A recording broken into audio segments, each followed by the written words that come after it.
Okay, I'm going to go ahead and call the meeting to order. Mr. Bant? Here.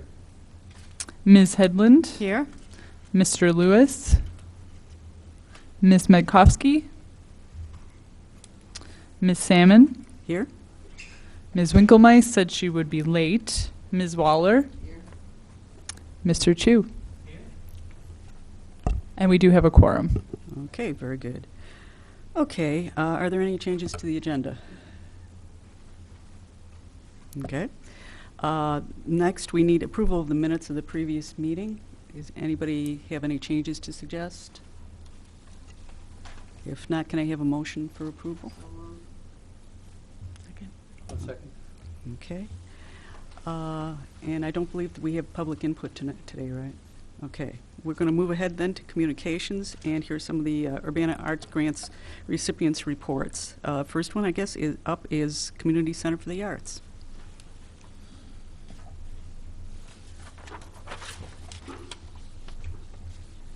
And let me mention that the final report excerpts for this one and the next one are on the dais for you. Sorry, Robin. That's quite all right. Is this big enough, and did I get everything opened right for you guys? I think if you go to view and put it on the slideshow, start slideshow. Start slideshow. There we go. Thank you. That's a bigger image. Hi, my name's Robin Kierton. I'm the director of the Community Center for the Arts, and I appreciate the opportunity to come and talk with you guys today. This is the follow-up report for what we called Urbana's Salad Bowl, although in our original proposal we called it Urbana's Melting Pot, musical melting pot, and then we became aware of cultural ramifications of that and switched it to Salad Bowl.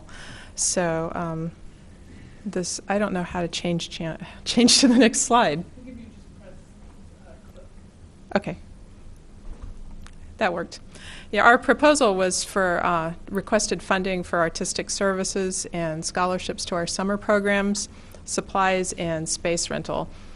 And it was a multi-series program, and it spanned from June till September of 2011, during which time we had 11 free live performances at various Urbana venues, including Lincoln Square, the UCIMC, the Urbana Free Library, the Iron Post. I didn't mention on here the Phillips Center, and just outside.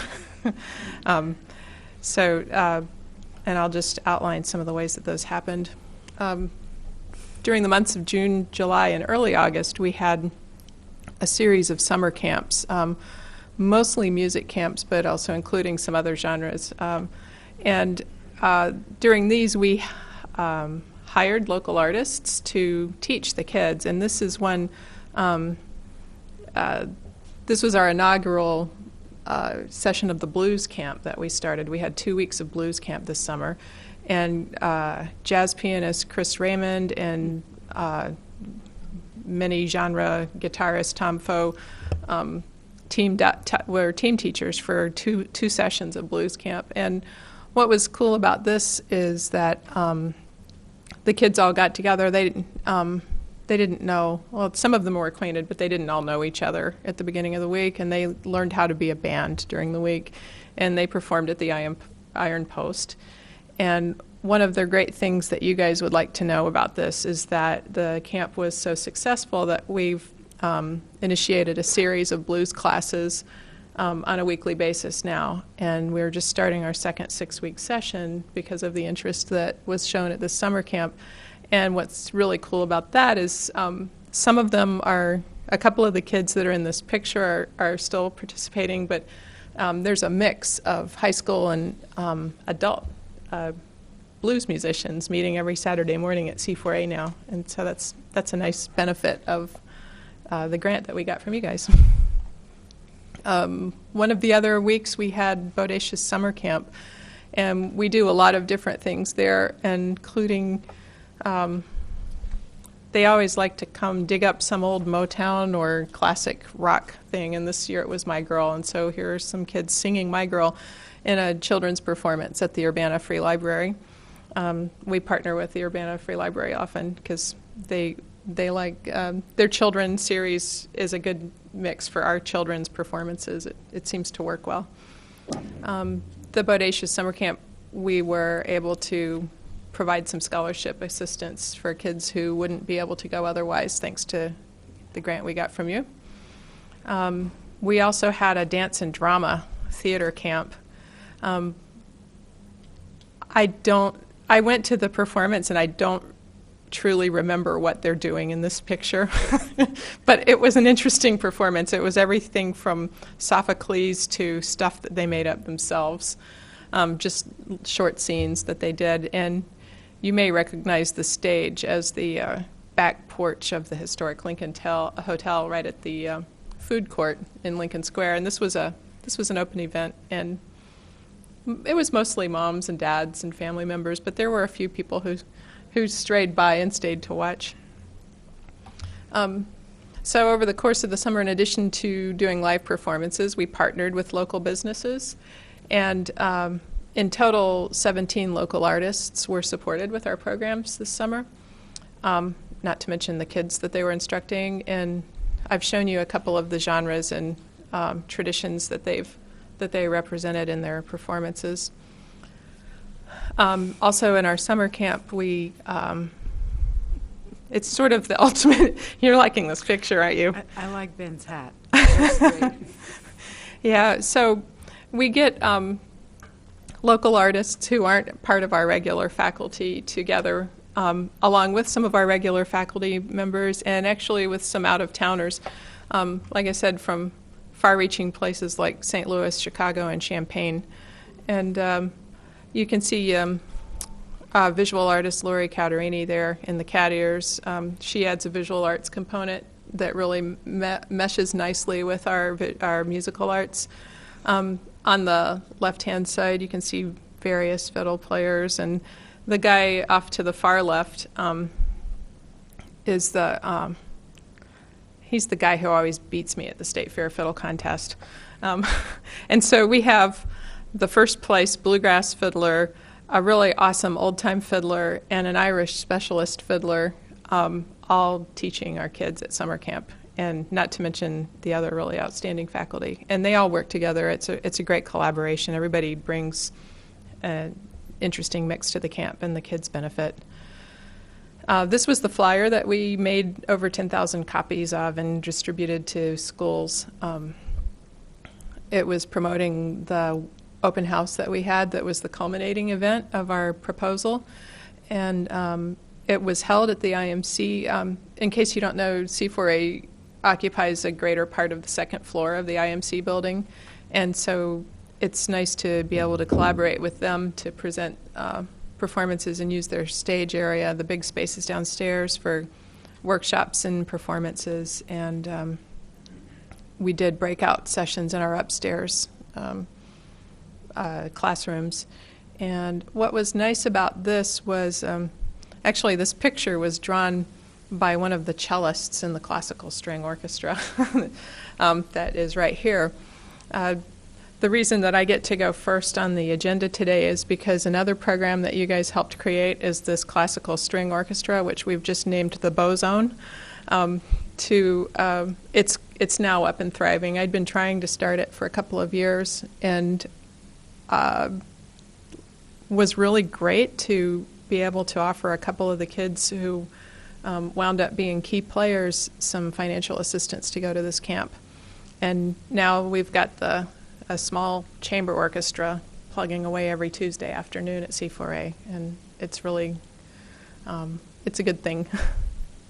So this was, a part of our proposal idea was to have representations of the summer programs coming to our September event to become pieces of the salad. And we did. We had this classical string orchestra, we had the Bodacious String Band, we had some faculty performances, and I'm drawing a blank right now. What is it? There was another kids group that performed, and it was a free public concert, and then we went upstairs and had workshops. This was a early childhood music class, no experience required. Just a workshop, getting the kids taking their first steps toward the fantastic world of music theory. We had workshops. This was technically a ukulele workshop, but in Matt's room there's so much stuff, and he'll show you anything. So it turned into a sort of open-ended workshop. We had workshops for really mature kids too. This one was a specialized finger-picking guitar workshop. And it was, as you can see, populated by older kids. Doug Schroer came and gave a harmonica workshop, and this little girl was in there tooting along with the big kids. That we do really try to have something that everybody can enjoy at our open houses. Somewhere in the middle of all the fray, we realized that it was our 5th anniversary. We didn't realize that in the beginning. It just sort of dawned on us. So we decided that we would have a birthday cake. And then after cake, we had dancing.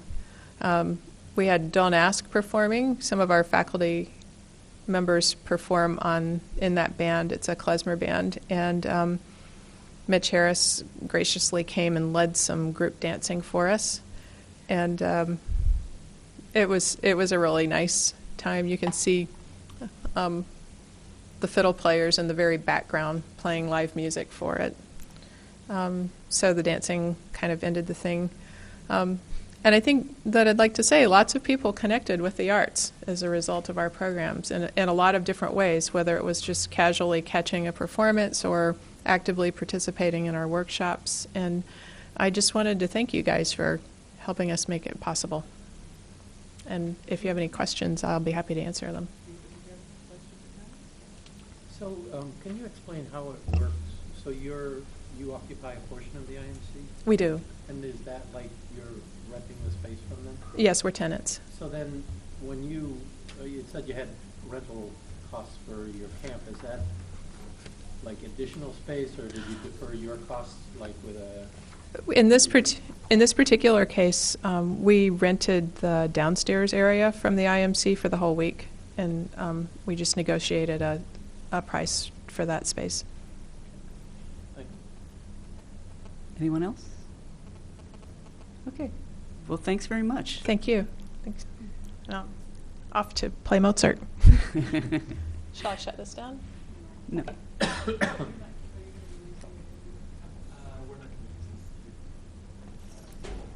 Okay. All right. Our next Urbana Arts Grant recipient report will be from the IMC Film Festival.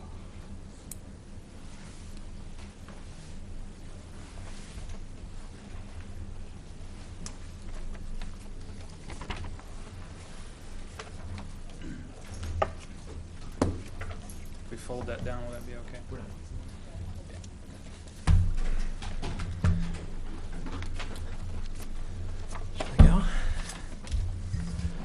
Great. Well, first off, we would like to thank the board and the commission so much for funding the IMC Film Festival. We're really appreciative of it.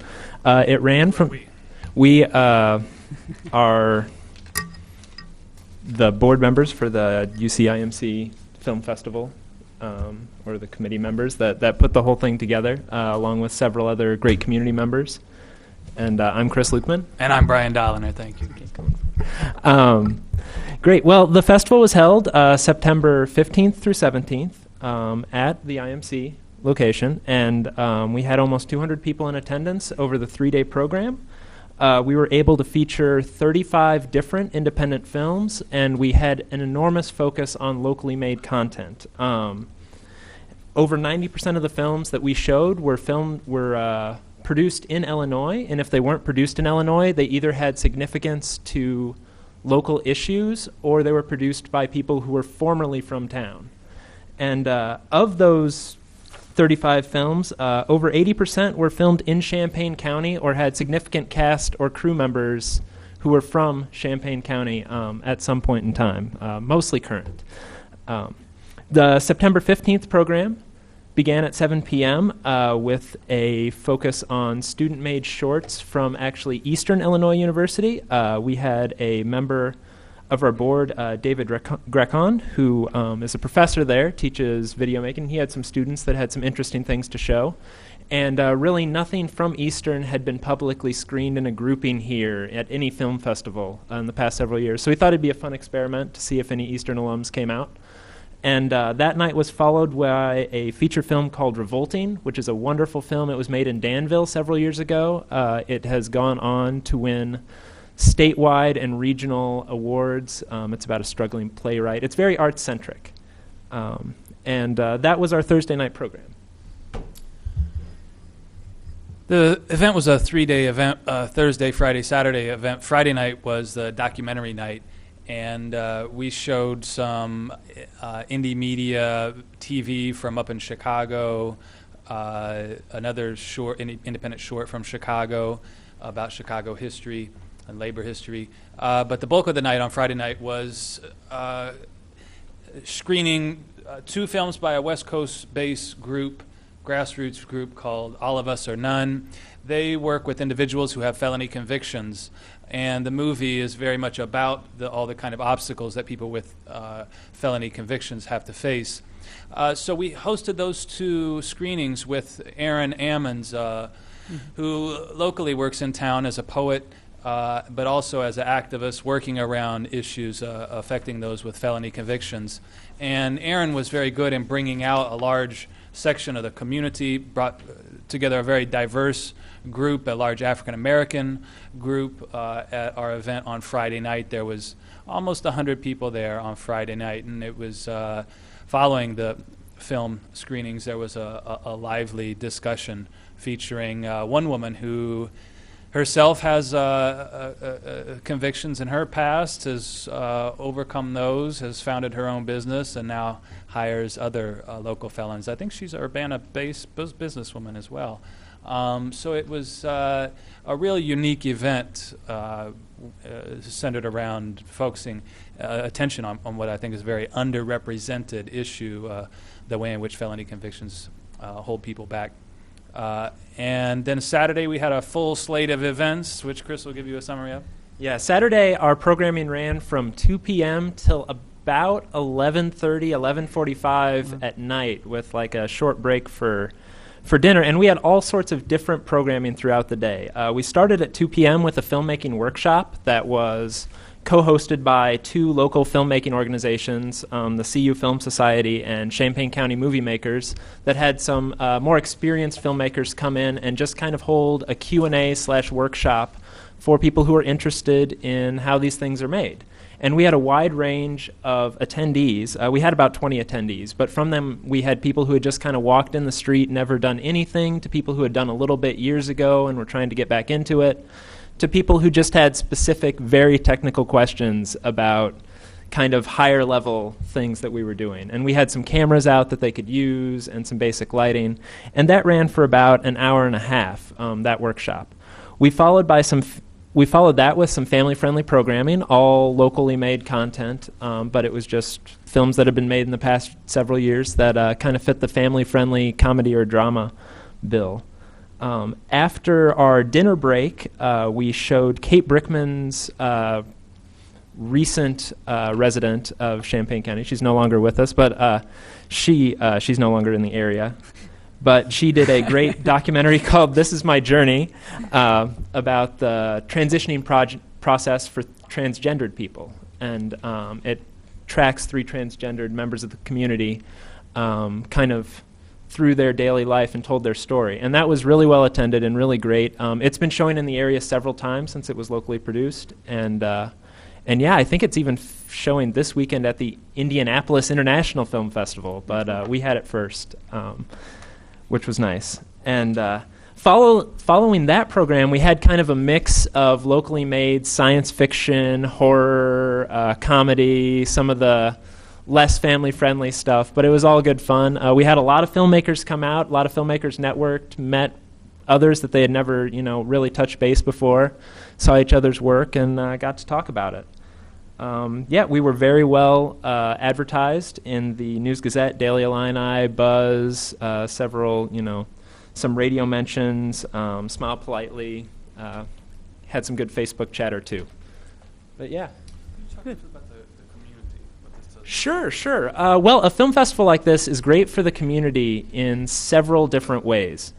One, it's always nice to get your films out there, to be able to show people, what's actually being made in the community, because there is nationally competitive, on a national level, films made here. And a lot of people don't really realize that. So anytime an event happens, it's a great bump to actually, see the specific stuff going on. But it's also great to raise awareness that this kind of thing is happening in general in the community. I mean, just kind of picks up everybody's ear. And I know the filmmakers in town are extremely, extremely happy that we have several film festivals going in town, so that the next time you hear film festival in Champaign-Urbana, it's not just, oh, Ebert Fest. There's a strong local support going on. And there are a few such local film festivals, and each one kind of fills a neat niche. And yeah, we have a lot of great filmmakers in town. And the fact that we could put out, 35 different independent films, of those probably 23 or so were produced in the last year and were good. Like, we cut very, very little from our submission process. We did cull out a few entries based on time, because we only wanted to show for so long, for audience reasons. But yeah, we turned down just like so little, and that it was even a tough call, because the work is just raising the bar here in the area. And yeah, we're really, really happy we could do this. And everything at the film festival for attendees was free. The workshop, the movies, due largely to the benefit of the Arts Commission grant. But we wanted to, this year, highlight something a little bit different we did. This is the third annual film festival we've done. The second one we got a grant funding for. But this one we really used a lot of the funding to move to more towards funding the supervisor role, and so Chris was the supervisor for us. We had a collective of about 4 of us who worked, but it really helped us to have a supervisor role that was funded in small part to help take some of the burden off the rest of us, and we still operate in a collective, and we all made the decisions amongst ourselves, part of the collective consensus process at the IMC. But it was helpful for us to have a sustained funded position, somebody who could really take up the mantle with this. I just wanted to also highlight something that the IMC is doing right now, which is really serving to help sustain local artists, filmmakers in this case, and serving as something of a springboard for them to bigger things. Chris just, I hope he doesn't mind me mentioning, but just landed a job at UI7 up on campus, so now is running a whole TV station. And we would like to, when the first film festival that we put on, Chris premiered his movie, The Transient. And so over the past 3 years, we'd like to think what we've a kind of venue that we provided at the IMC, as well this last year, the basic sustenance to help movie makers just get through and pay some bills. So that's an extremely important portion of what the funding provides. As well, we've had other people at the IMC who have gone on to other important places. We just had somebody who got a job with Rob McChesney's Media Matters radio program. Last year, we sent somebody to be a producer for Car Talk, the famous public radio NPR show, Car Talk, out in Boston. So the IMC is, we believe, serving a very vital role here in Urbana, a real launching pad for people, artists, people, media makers here, going on to do bigger things, both here and elsewhere. So we wanted to thank you for your continued support of everything that we're doing at the IMC. Okay, thank you. Does anybody have any questions or comments? Yeah, go ahead, Jeff. So, do you have to pay the filmmakers? Do they get any sort of fee out of this? No, we charge no submission fee, which is generally how these things go. So I think it was kind of a breath of fresh air to just not have to pay anything for the chance of your movie to be shown. I know a lot were appreciative of that, but since we charge no admission, we didn't. I'm only asking questions because we're under some duress to show what the money goes for and things. So Sure.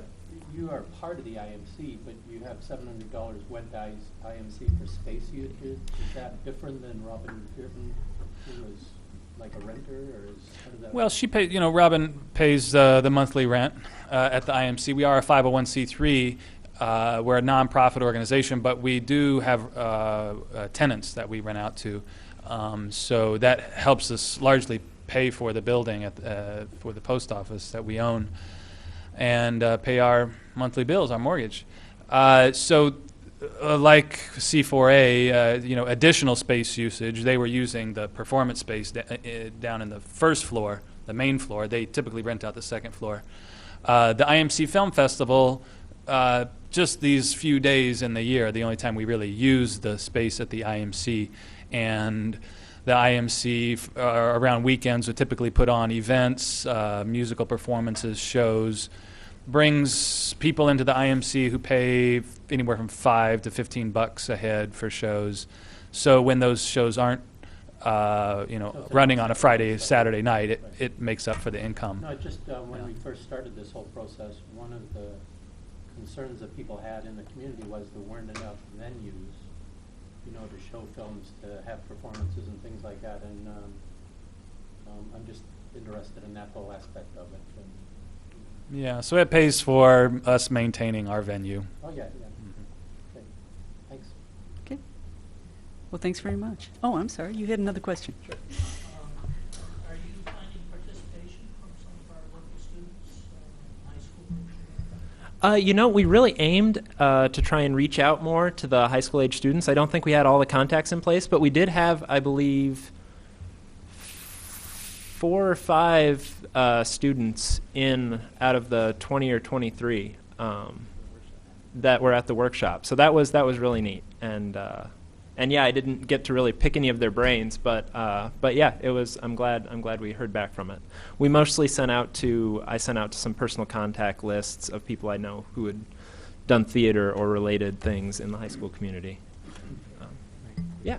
Oh, you have another? Do you plan to have, in the future, what is your long-term goals that you try to set for yourself with this program? Are you trying to look forward to expanding, or what is your long-term objectives that you would like to set for the festivals that you see? Well, I can't completely speak alone for the festival, but I think we were experimenting a lot with this one to see what works to get attendance and what works to really draw. And one of our experiments we did was, like, our Saturday day was probably too long. We probably should have cut a little bit more films and make it a leaner program.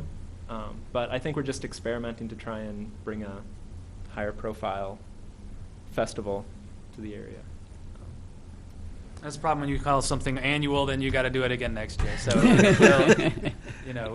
after we get done with these things, we exhale and then we think about doing it next year. Yeah, sometime. get better is kind of vague, but yeah, I mean, generally we just always want to be pushing towards further. I mean, I know you dealt with the local stuff. At some point, maybe you want to move beyond that, or make it broader in a sense. Yeah, and that's definitely a possibility. And I guess the thing that's kind of held us back, because we've been so surprised that the work is just so good, just staying in the community, that it's kind of a surprise. But yeah, definitely going wider, especially with films that kind of fit the IMC's general mission or social justice, or representing underrepresented communities. Like if we didn't have such a great offering by Kate Brickman this year as kind of one of our headline documentaries, we probably would have looked to something more national and timely to kind of represent that sphere of what the film festival can do for the community, if that makes any sense. Or even international. But I think is what's really best is when we tap into existing communities that already existing. So here locally. So inviting Aaron Ammons to host a night, brings all of Aaron's people out. So when we tap into those communities of people, I think we're most successful. Yeah. I was thinking like some of the potential competitions that are out there that people can get exposed to, that maybe you're not aware of them.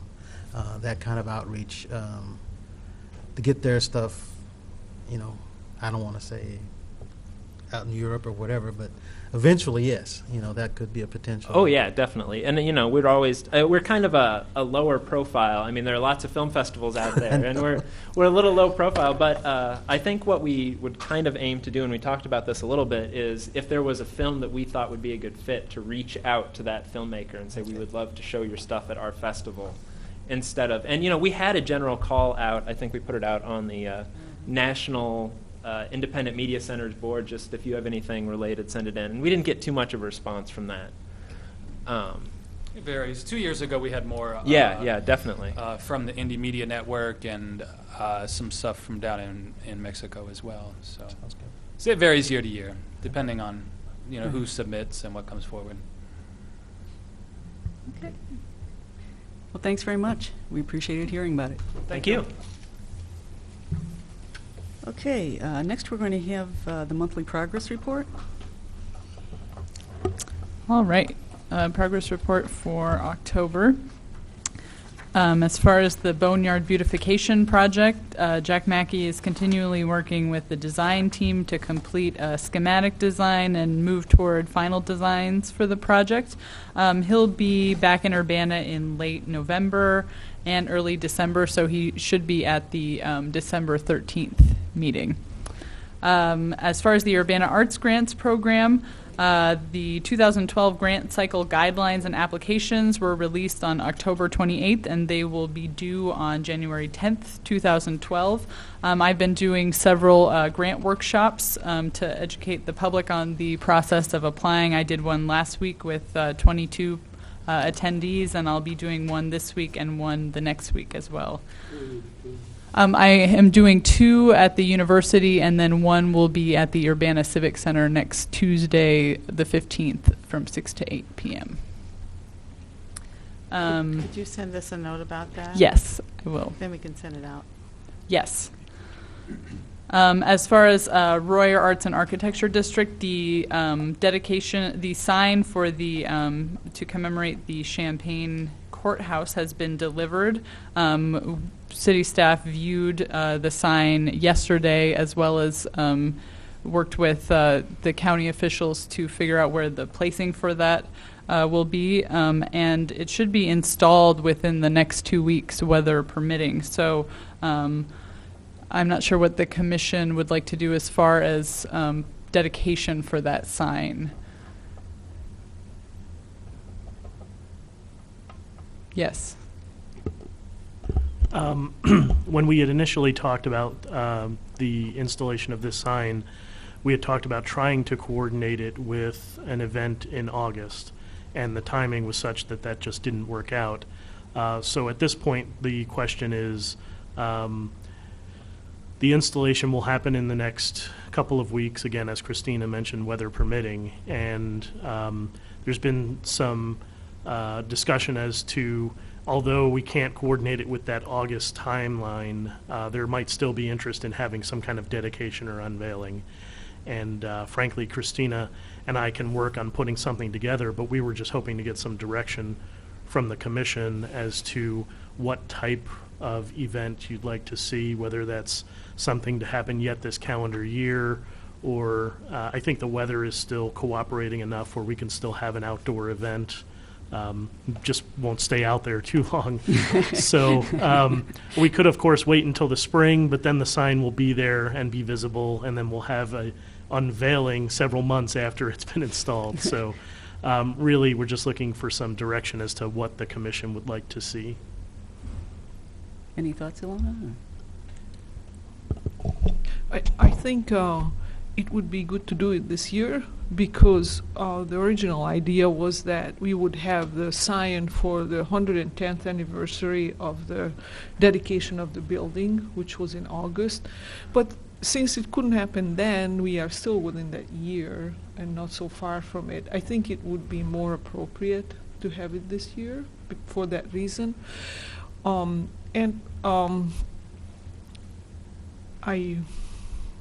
Unfortunately, the market is pretty much over, so I don't have a particular other venue that it could be coordinated with, because that would have been good. because there are a lot of people in town for the market. So I don't know if we can think of some other venue in November. Yeah, Tom? There is the holiday market that happens at Lincoln Square every Saturday. When you say market, you were talking about the Yeah. market at the square. Yeah. That is now over. Yeah. This November 5th, Yeah. this past Saturday was the last Yeah. day. There is the holiday market that also happens on Saturday. Yeah. There's also the Festival of Trees event that's going to be happening at Lincoln Square, and I don't know. We could try to work it, have UBA maybe help us get the word out related to their holiday market plus their distribution.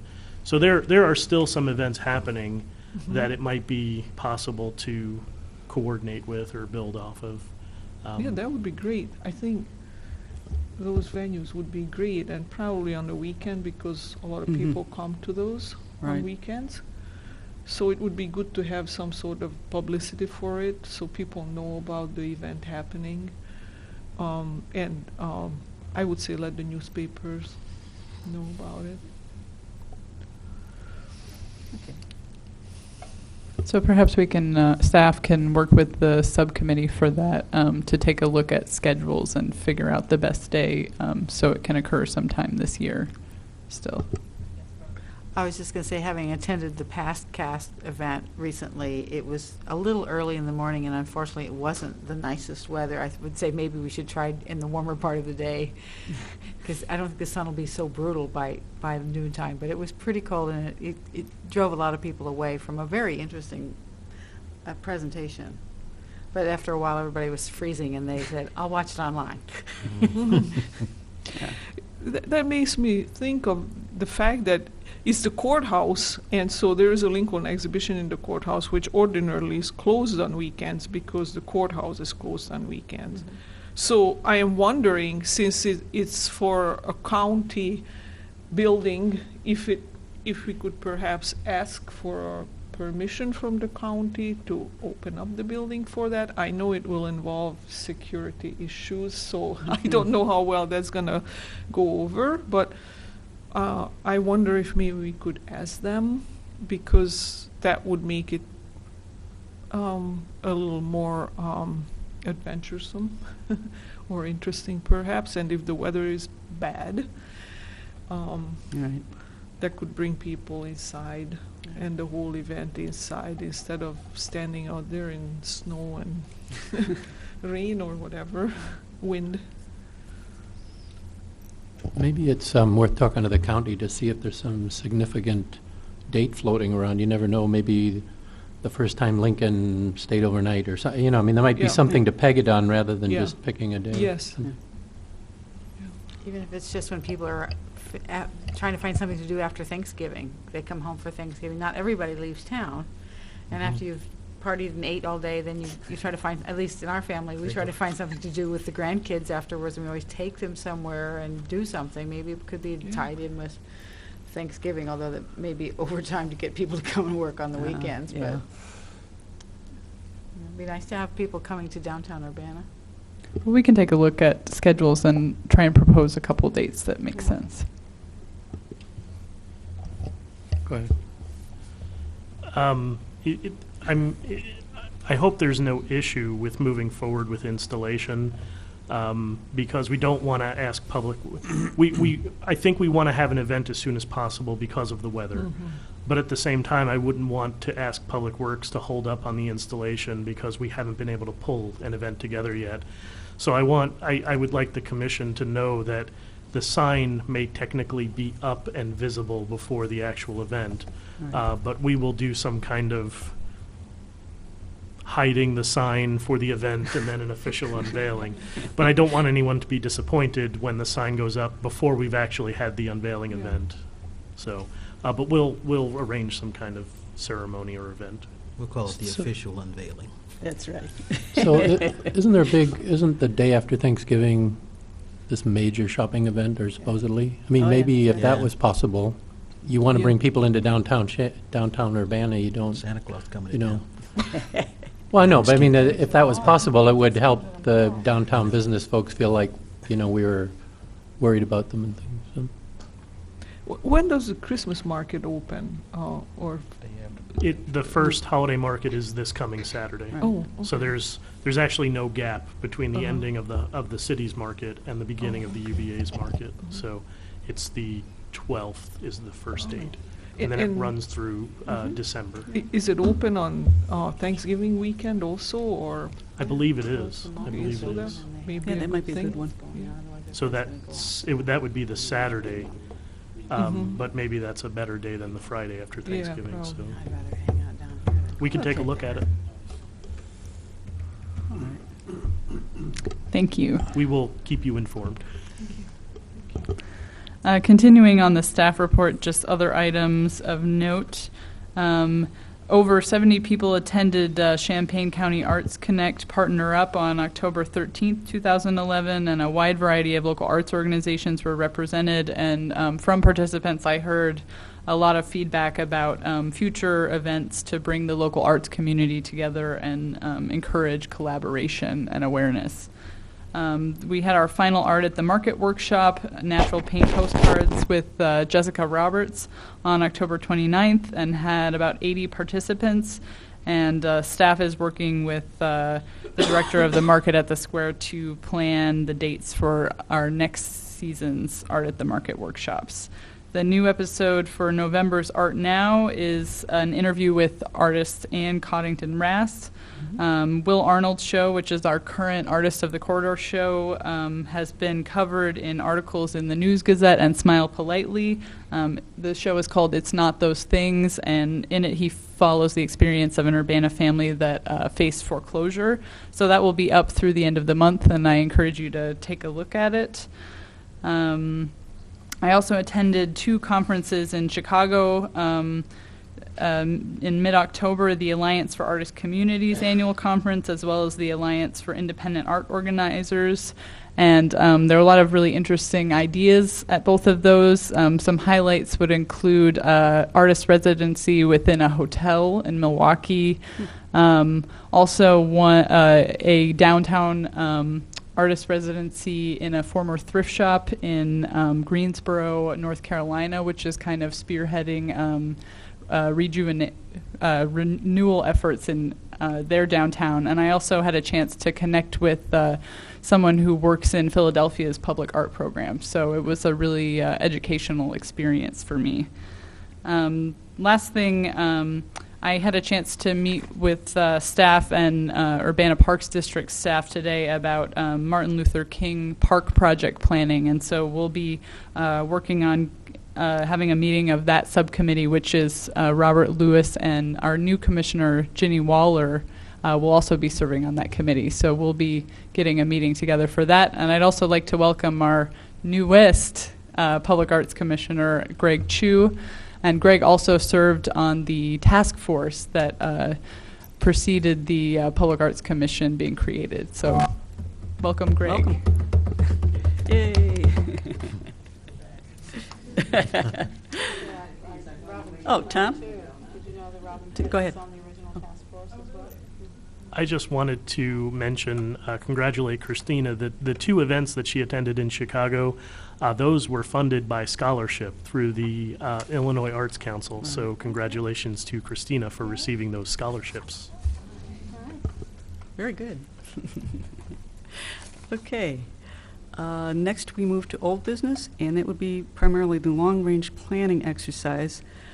Before we start on that, though, I would like to briefly address some of the things that were in the email that I think you all received from Dennis Roberts, where he's a little concerned about the way that the money was being spent on the grant program, perhaps that it should be spent on what he said, more permanent kinds of art in downtown, and also his concern about the grant juries, that perhaps everybody on the commission didn't have enough information about the things when we voted on them, because the way that the grant process works is that the juries select which projects will be funded, and then it comes to the commission, and the commission as a whole votes on them.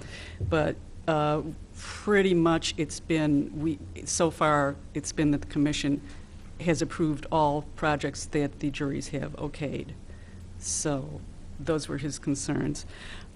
Because also I've been on the grant subcommittee for most of the time it's been in session, except for the very first year. I just wanted to say a few things, and then I will kind of throw it open for anybody who wants to make any further comments or talk about it some more. I think we chose to focus primarily on the grant program for several reasons. I think, first of all, it does help artists to thrive and be valued, which is right in the language that we have for the commission. It gives us a lot of projects with little funding. Now, to give an example, the cost of the current Boneyard project, which is the only permanent art thing we've done so far, is $40,000, and that's fairly low for a permanent art project. Our current budget, which is about $66,700 this year, we really couldn't afford more than 1 or 2 permanent projects if we were going to only focus on that.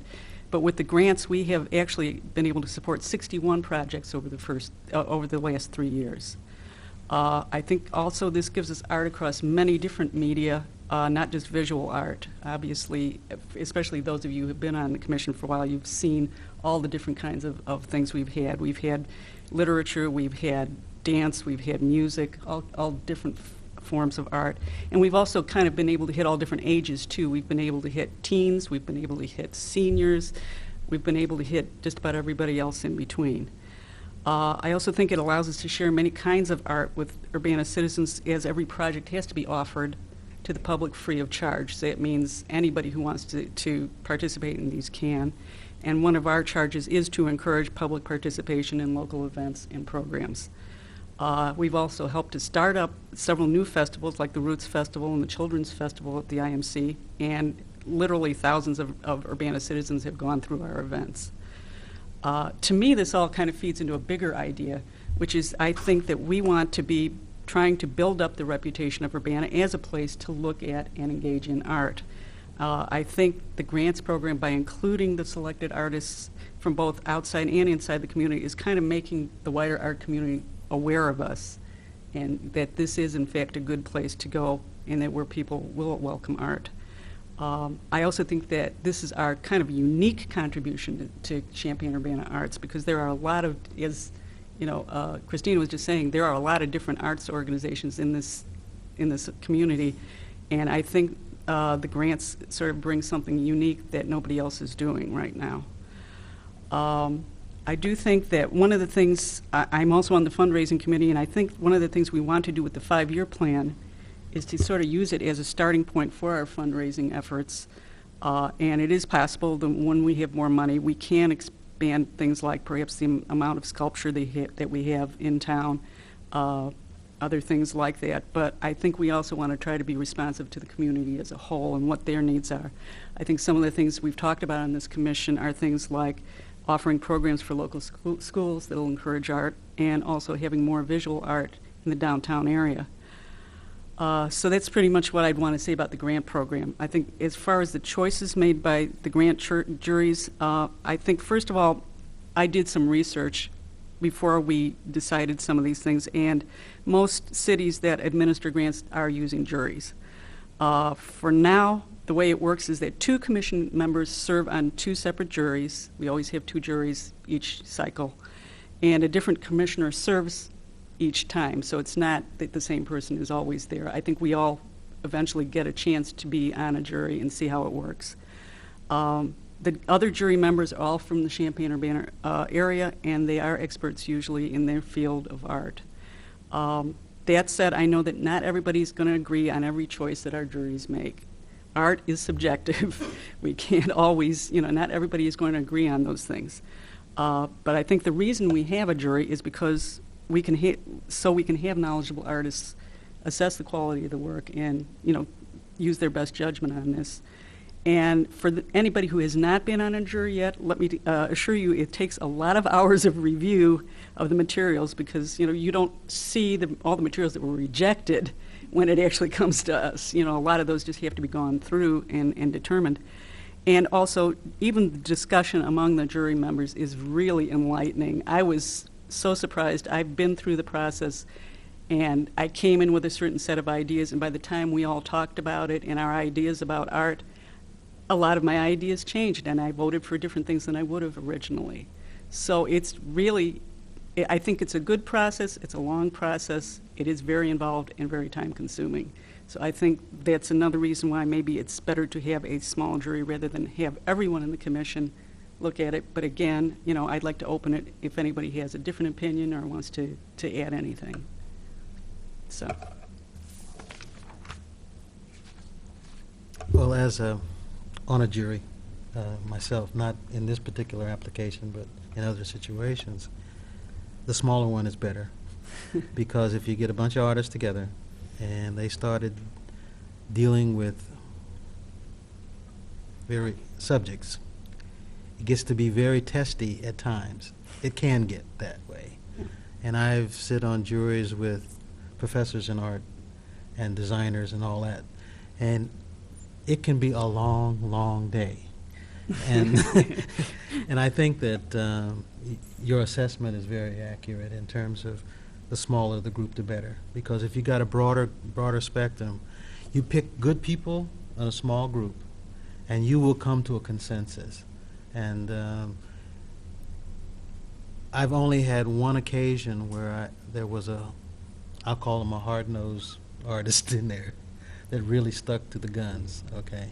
He just got voted out, basically, by the rest of them. voted him off the island, huh? They voted him off the island, you know. But that's, that can happen, but, you know, the people will deal with that, you know, in that kind of a circumstance.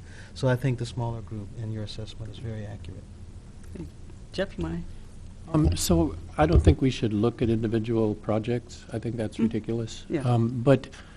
But then again, I often feel like, well, here's what we picked or what the jury picked, and you feel kind of ridiculous voting against anything, or you can't really vote against specific things. But I think we need to look at the grant program, and we are right now, Right. to fine-tune it. For Sure. instance, my little questions are, I think an awful lot of the grant money, not a lot, but a decent amount goes to the IMC to pay for space rental. I mean, if you look at the number of grants that the IMC either gets or people perform at the IMC, it's a big thing. So we should, there should be some forum to talk about that.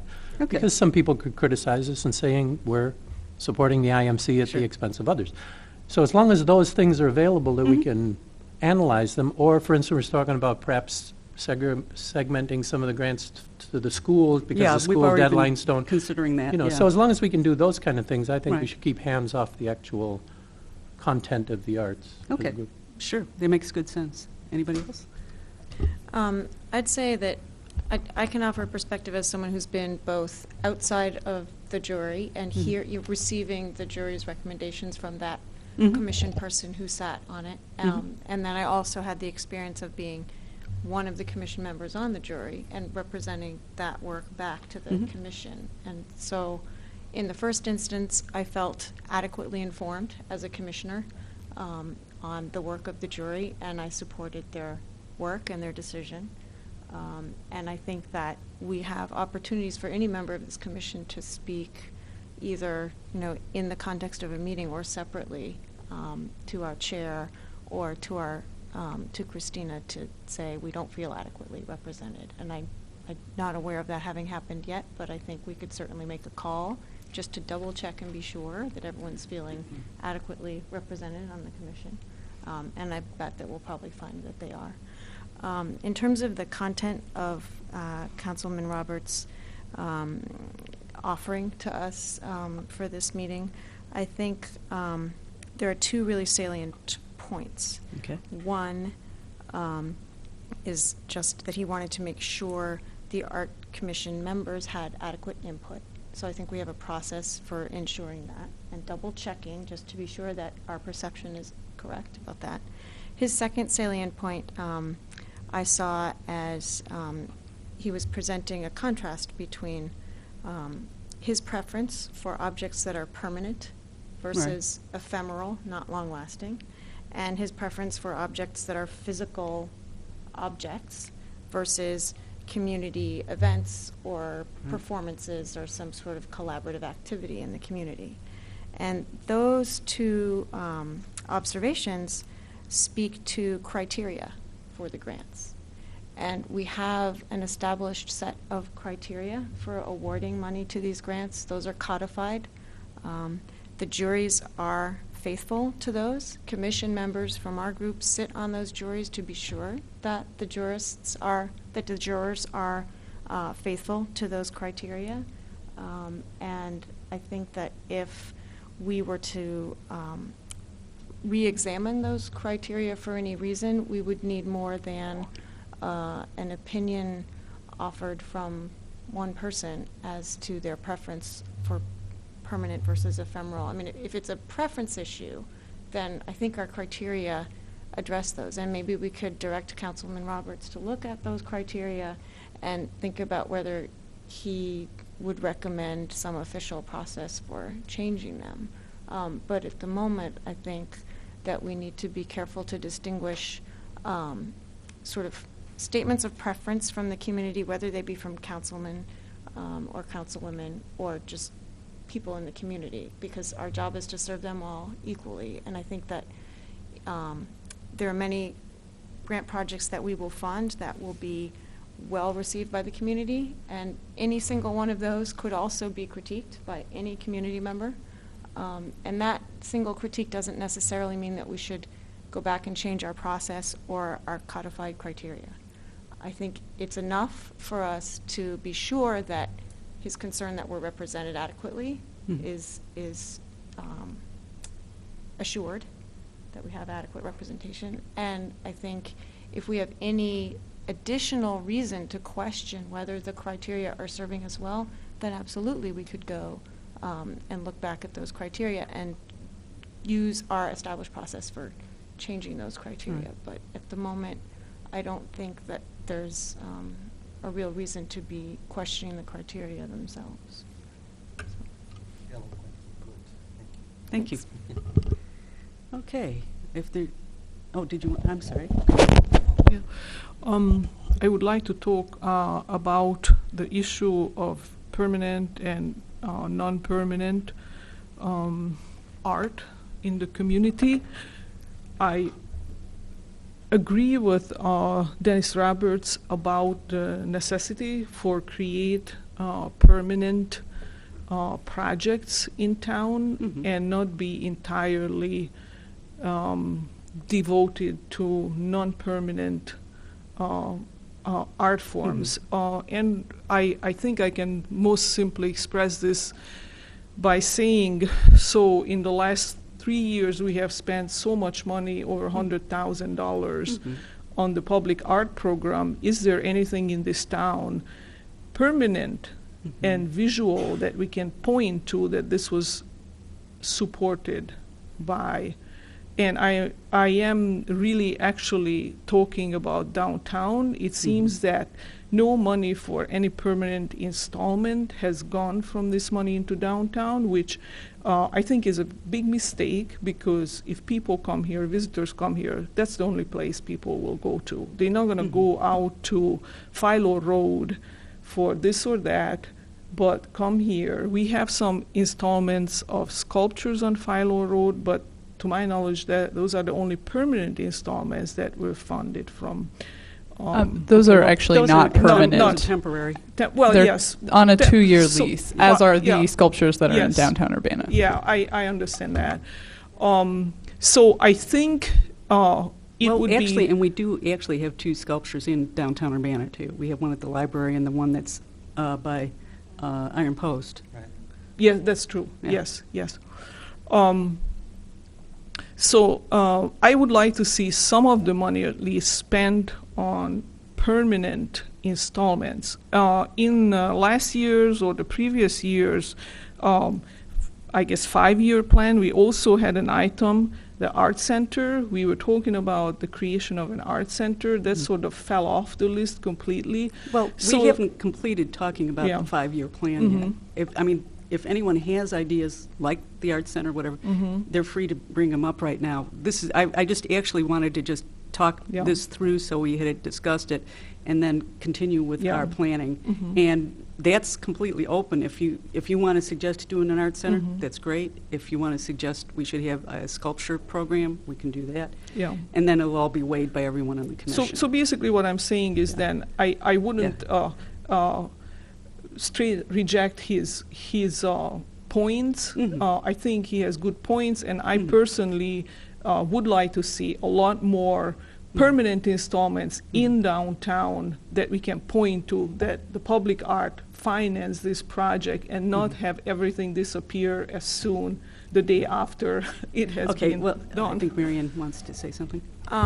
I want us to sort of be able to acknowledge the input from Councilman Roberts and also Alona's perspective, but Mhm. separate that we're actually talking about two separate kind of things. So on the one hand, the idea that we could, as a commission, support more works of permanent nature in the community. Right. And then Councilman Roberts' point, which got more to how are we specifically spending money from the grants subcommittee. And those are two separate issues. And I think Jeff Bant had a really helpful way of looking at it when he said, let's look at overall how all the monies that Right. the commission has any direction over or any suggestion over, how together as a whole they support arts for our community, so that we don't necessarily have to say X percentage of grant subcommittee money in any year must go to permanent. But if we have an overall representation where we have what feels like a good balance of permanent and ephemeral, then we don't necessarily need to make specific regulations about how that particular grant subcommittee money pot is spent. That's all I wanted to offer. Yeah, and I don't want to say, I want to say that I am not opposed to doing things that are, we shouldn't be using permanent, we should be using a different term, or physical, or I don't know exactly perhaps. But on the other hand, we do have to keep in mind that those tend to be fairly expensive, and we don't have a huge budget, and so we have to kind of weigh how much money do we actually have versus, and how much money would that item take out of the pot versus what we could do with the money as a whole. So, And to yeah. me, that's like more of this larger strategic planning question. Right.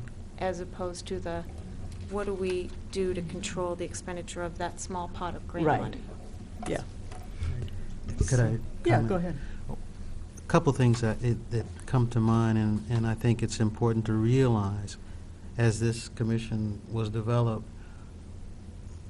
the intangibles are those people that are aware of art in our community. Mhm. And that's something you can't put a figure on. It's something that, but there's a more awareness now than it was a few years ago. And I think as we grow, and this commission grows with the city, it'll be an opportunity to get into some other things that might be more permanent with a larger budget and those kinds of things. Right. But our initial impact is to have that over the entire community and bring that intangible visual for people to see. And I think that's one of our goals we are trying to achieve and achieving at the moment, and with a minimum amount of money to do Right, the job. exactly. So keep that in mind as well as we try to move forward as well. I would love to be able to put a big piece of sculpture like Texas that go down in Houston and just who's who of the artists, and White Plains, New York. You walk through some of those areas out there. Jesus, it's just unbelievable some of the stuff you see. But we're not at that level yet, and I think eventually it could be. Mhm. But we're headed there. Right. Okay. Oh, I'm sorry. Yes, go ahead, Greg. Maybe to put a name to it, it sounds like we're looking like a way to put an arts footprint on the community, Mhm. so that you can come into the community and feel the presence of art, Mhm. not just art objects, but the presence of an ongoing presence of art. Right. And I guess, the way to do that too would be some signage, Mhm. banners, online scrapbooks, and it sounds like this group likes to pick very public venues for these ephemeral events, Mhm. and people see that. Sure. So I guess it's something more than just putting up Right, and I think, I do feel like we have not yet done a good enough job of just getting publicity out about what we are doing, too. And, part of that, I think, was, Anna was kind of gone for 6 months, and we had a gap there, and nothing in that area was being done. But Christina and I are starting to work on things like that, and I think that would be helpful, too, if we can find ways to just make the community more aware of the things we are already supporting. Yeah. Do we have an online scrapbook where these sorts of things can be seen and there's places for people to put in comments? Yeah, we do have a Facebook page and Twitter, and I try to keep the Facebook page fairly current with photos of art at the market, our Artist of the Corridor exhibits, events that we're doing, etc. Yeah, Jeff. Are you getting some pretty good feedback from people about the artworks? I think so. We have over 400 Facebook friends, and Barbara was mentioning we also do have a website on the city's website as well. So. Yeah, So I'd just like to second your comment about the price. I think people don't realize that our budget could be gone and still not pay for one piece. Mm-hmm. I had to do Yeah. some work at a metal shop over in Champaign, and they had these sculptures by these famous artists in the back shop, and they were shipping them to Indianapolis, and they were $200,000-$300,000. I mean, it's a major commitment to for one piece of sculpture permanently. But the other thing I think we forget is that the ordinance that set us up, if you look at that, it set us up to support the arts in general, not just Right. and if you go to the literature and you try to research this stuff, they just drive you towards art in public places because it's so much easier to see sculpture and things, and that's what many people associate art in public places Right. with public art. Right. And so we're trying to do a very unusual thing. I mean, I don't think most cities try to do what we're doing, which is support all the arts, which isn't visual and isn't visible. So I mean, we got to remind ourselves we're not trying to put sculpture everywhere, and if we did that, that's what PAL is doing. Mm-hmm. Well, yeah, there's overlap there. Yeah, too. yeah. Yeah. Agreed. Go ahead.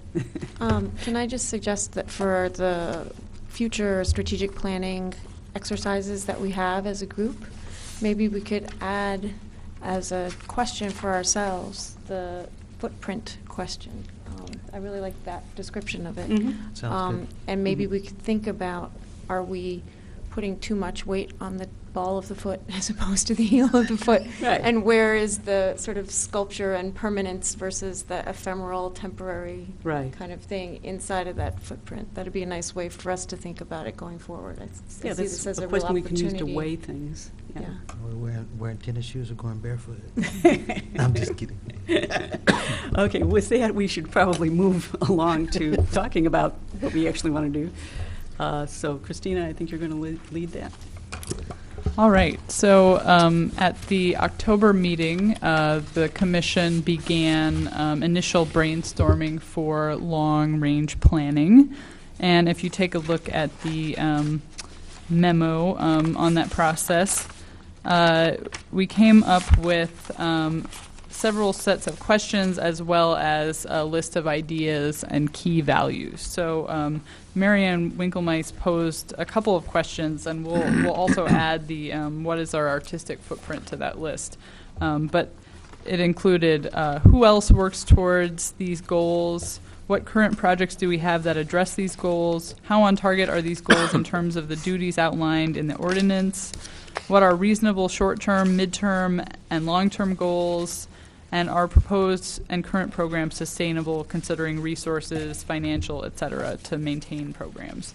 And some other questions that came up included what best fits the Urbana Public Arts program and community, what information and experiences have been gleaned from the program to date, and awareness and communication with other local arts groups, striving not to duplicate efforts, but to expand efforts to fill in gaps and support other organizations.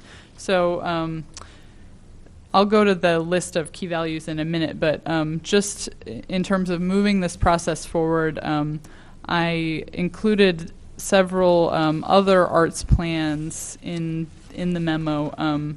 It included Mattoon, Illinois' Community Arts Center Advisory Committee Needs Assessment and Business Plan, and also the City of Albuquerque Public Art Strategic Planning, an excerpt of that. And both of those, because they were very lengthy documents, were included as links. I also included the 3-year plan for Art Spaces, Inc., Wabash Valley Outdoor Sculpture Collection from Indiana. So these plans represent sort of a couple of different approaches and public arts programs that are in many different places. For instance, the Mattoon plan was for arts program that is just getting started, just a baby, whereas the Albuquerque plan is considering the role and context of a program which is now in its 3rd decade. And some of those were created by consultants, so it was a very, several years long, lengthy process, whereas the Art Spaces, Inc. strategic plan was more of a list and timeline. So taking a look at those, as well as the list of ideas and key values that were brainstormed, we have a lot of documents that can guide us as far as figuring out how to move forward in the creation of a 5-year plan. So before we sort of start discussing that, I'll just read through that list that was generated at the October meeting. So we had integrate art, all kinds, not just visual, into city and urban environment, promote lifelong participation and learning in the arts, fundraising and financial support for arts in the community, make downtown Urbana a destination for arts, a place to see new emerging art, opening and supporting more venues for artists, all disciplines, promote awareness, make Urbana-Champaign artists aware of arts opportunities in the community, expand support for grants program to support more artists, organizations, festivals, and schools, youth art program to encourage and support aspiring artists, promote artistic engagement for the whole community, partner with existing venues and organizations, promote arts events and activities of other venues and organizations. So with that in mind, I would open up the discussion to the commission of perhaps figuring out what format is best for creating this 5-year plan, thinking about a timeline, and how these goals relate to the questions that Commissioner Winklemeis and other members of the commission recommended at our October meeting. Before we go any further, though, did anybody have any additional things they wanted to put in this list of ideas? Because I know some people weren't at the last meeting. Okay, just wanted to make sure. Oh, Jeff. I have to go. I teach Oh, at okay. 6. So Okay. I just would like the process to be not rushed. Yes, I agree. So, there's a standard way, or there are standard ways to approach these things, so everybody gets their input and things. So I just encourage us to do that. Okay. See ya. Oh, and before I leave, I gave Robin a lot of information about the problems with Martin Luther King images. It's a very tightly held group that if you want to have a sculpture, it's not that easy and it's very expensive. Just before you get anything. Okay, thanks. Sorry. Good news. Okay, go ahead, Christina. Oh, yes. On the list of key ideas, perhaps this was included in one of these, I'm jumping in right in the middle, I know. Oh, yeah. But is there anything, one of the exciting things about Fringe festivals is you see spaces being turned into performance spaces. Mm-hmm. Like a performance at the pool or things like that. Mm-hmm. Identifying as many varied spaces available throughout the community as possible. If that's not already on there. Well, I think that kind of fits under the opening and supporting more venues for artists. I mean, we've kept that kind of broad, but that doesn't have to be artists. They could be theater, they could be dance, it could be those things too. So I think it would fall under that. I would maybe add supporting and identifying things. Okay. You can see them. Yeah. Certainly a lot of local artists think there's only 2 or 3 places you can put on a play. Right. Okay. Yeah, actually, I would like to mention, too, on that promote awareness, I think that was one of my ideas. I wanted to say that I was also thinking of it in terms of what we were talking about before with the footprint, the idea that we need to also communicate to everybody what is actually going on in Urbana better. We need to just make people aware that, wow, we have all these things going on, and they may not necessarily know about it right now. We need to find ways to get the word out better. So, yeah, Barbara. I was sort of taken by the past casts a couple of weeks ago and realized how much history and wonderful work that went into those presentations. I don't know if any of you have had a chance to watch them yet. I've lived in this community since 1983, and I learned a lot just from watching those 4-minute videos about our city and all the historic districts that could bring people to the community to see some of our historic buildings and make Champaign-Urbana, the community, a more accessible place for people to want to come to. And they're on Can YouTube. you tell me a they're little on bit more this- about these? Because I'm not sure what I know what you're talking about. These are historical documentaries, short documentaries about the city and the history of Urbana, historical buildings and homes. And they're accessible through the city website, and they're also available on YouTube. And then you can link on them and send them to your friends and family all around the country.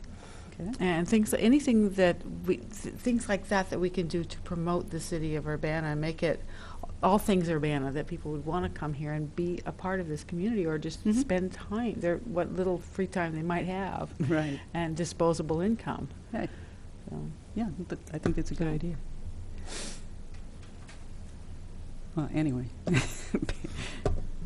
Well, perhaps it would be helpful to start thinking about some of these ideas and key values with thinking more about a specific timeline. So 1 year, 2 year, 3 year.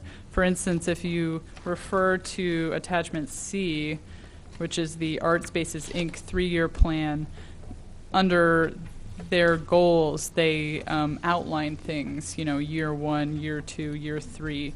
Of the formats that I came across when doing research, it seemed, I would like to hear more discussion about this format from the commission, but it seems like this format might work well for the commission's purposes because it's fairly straightforward, and I think some of the other plans went into great detail that I don't know is necessary.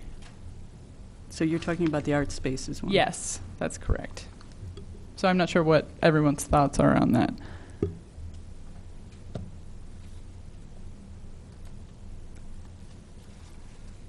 I'm okay with this timeline thing, the way that it's laid out in the art spaces. I think, though, that probably what we would have to do is take each of these ideas and someone, I don't know if it'd be the subcommittees involved or whatever, would have to break them down and figure out for each of those what we're talking about here. Because the one thing that's going on with the art spaces one is that they have pretty concrete things they want to do here. They're talking about obtain a minimum of 6 sculptures. Well, that's pretty easy to lay out a timeline for. I have a question on this after listening to the discussions today about the sculptures Mhm. and I'm looking at this one. Mhm. These presentations have been so good, the last two Mhm. meetings I've attended. Mhm. That obviously, we, commission, gave money to these grants Right. so they could do these things. Right. So it seems to me that they're coming to us, to our commission. They've already created what they want to do, and they're just coming to us with financial support. Mhm. Right. Have I got that right? Yes. Whereas when we talk about sculpture, and you know me, I love sculpture, Oh, sure. and I'm glad to put money all to buying sculpture and having people come see it. But Mhm. as I sit here and listen to it, I think that would be us promoting something. As Mhm. opposed, if there was a group that said, we have this great sculpture and we'd like to support him and this is the perfect sculpture for downtown Urbana, would you help us support this sculpture program or something like that? Mhm. So I'm a little confused about whether we're the ones promoting the art or if we're the ones that are where's the genesis coming from? We're doing both at the moment, although, with the grant program being most of what we've been doing, most of it's been coming from the community to us. It doesn't necessarily have to stay that way. It's kind of been the way that it's worked out up to this point. Part of that is because of the funding, because it is a way to stretch our dollars. We can get more bang for the buck. But again, you know, if fundraising goes well and we end up, you know, we've got money to spend on those things, that's something we can decide to do. So we can, you know. And having them come forward and hearing about all these things these people are doing for the community and all, it just is tremendous. It is. It's amazing. It's wonderful that we're supporting all of those different Right. activities. But I think there's room for both. I mean, I'm, you know, yeah. I mean, go ahead. Because, I was just going to say on this one, it says, well, we're going to have 2 sculptures this year, 2 sculptures this year. Well, Yeah. And let me just point out that that program is very different from ours. I'm just including it as a format of how another organization is approaching their planning. I mean, they are a outdoor sculpture collection, so of course their focus is on we're going to get this many sculptures in this amount of time. Well, not that there's anything wrong with that. I can remember going to outdoor sculpture exhibits in Santa Fe and enjoyed them. And it wouldn't have gone if it hadn't been for the sculptures. Right. But the question would be, with our budget, would that be the only thing we did? If we only did one sculpture a year, we really don't need to have a commission. Right. So. Go ahead. I was going to say it might help us to think about concretizing these key values Yeah. and sort of translating them into possible suggestions for projects. And I was wondering if we might encourage all of our subcommittees to think of, you know, what is a short-term project you have going or you would like to promote? What's a medium term? What's a long term? In terms of what for your subcommittee you want to accomplish. And then run down our checklist of values and see which of these projects address how many of those values. And that might get us started with a concrete way of translating these values into either objects that are permanent or performances that are temporary or anything in between that spectrum. Yep. Yeah, no, I think it needs to be more concrete. Don't we sort of do that with the grant applications, the amounts and the kind of grants? We sort of, we touch the surface at least. Not that it's exclusive, but in some ways, some of the grant applications are for less permanent events, and some of them, like the festivals, might become an annual event. And so in some ways, the money that we're already delineating for a grant does help lead us in that direction. Does that make sense? Yeah, I think I was it's not so black being and white, unclear, though. but I think I was saying in terms of going from where we are right now to our next step in the overall strategic plan that we're crafting, that we could think about how particular projects might help us fulfill these values and goals. Yeah. And I think you're right, Barbara, that some of the ways that the grants subcommittee already works might serve as a model for how we think that through. Because in fact, they do have a project in mind, and then they evaluate that project against a list of criteria. So if we used our list of values in that way as a criteria, that is maybe a good model of how we can take the next step in that for the direction. whole Right. overall strategic plan. Right. Well, if the commission thinks that that's a good way to move forward, staff can work with each of the subcommittees to assemble a list of priorities over short-term, mid-term, and long-term, and then we can bring those to the next meeting as a way to move forward in the long-range planning process and compare those with the list of ideas and key values to try and produce a document similar in format to the Art Spaces one, although different in content. Right. Yeah. I think that'd be good. Yeah, I would agree. I think that's good. Anybody have any further comments? Yeah, Tom. Well, that sounds like a good way to move forward. One thing I would say, though, is take a look at if there are any major things that you feel aren't being addressed by a subcommittee. Because if there's something major you're trying to accomplish and there currently is no subcommittee for that Right. item, Right. then you won't be able to prioritize those. So I guess I would ask that, take a look and see if there's any gaps in major things we're trying to accomplish Right. and no subcommittee to address that. Right. Well, maybe if anyone who feels that they have something like that should probably tell Christina, and then they'll, yeah. Maybe a good opportunity for doing just that, Tom, would be the next time we meet to think about the strategic plan, if each of the subcommittees has presented to Christina at least a kind of account of short-term, medium-term, long-term, and where they fall, where they address our goals, then collectively we could look at the map of that, or the grid of that, or however the picture of that, and the gaps might then become really clear. So that even if separately we couldn't imagine a missing piece, together I bet we could see some missing pieces when we put it all up together. Okay. And for those new commissioners who are not on subcommittees, there are several that have openings. So I know Ginny is now on one, but if Greg and Ginny would like to hear which ones have openings, I can list those right now, and you can tell me if you'd like to be on one. We have an opening on the Arts Grants Subcommittee.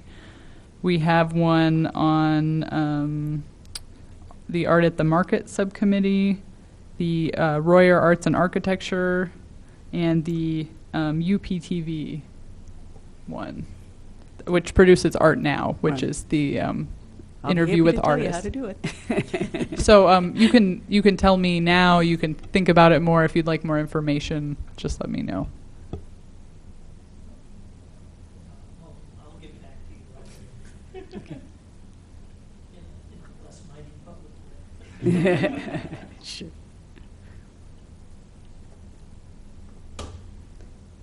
Well, do we have anything else then for tonight, Christina?